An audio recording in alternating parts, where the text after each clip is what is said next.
Hulls in Stockholm.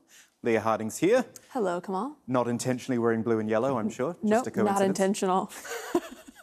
It really wasn't. So we've seen it in the UK, the US, and Denmark, and the media is calling the rise of the right. They're saying that it's happening all over, like what happened with Brexit, Donald Trump, and political cartoons. But we're seeing it in Sweden, too, especially in international news, like this headline from the New York Times, how the far-right conquered Sweden, or this one from Newsweek here saying far-right anti-Islam party could win a majority in upcoming elections. But what if the perception of a rise in the right is false?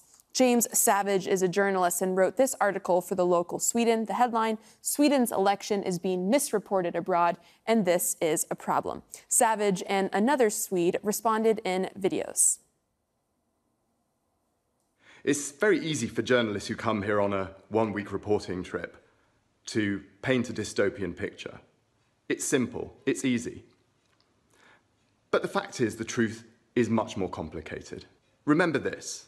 The far-right Sweden Democrats are polling between 17 and 25%.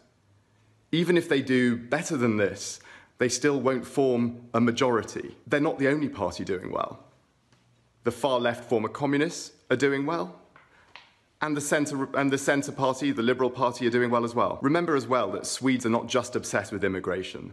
One of the biggest issues in this election is healthcare, a humdrum issue that you would see in any election in Sweden or in any other country. So when you hear these scare stories about Sweden, take a step back and question your sources.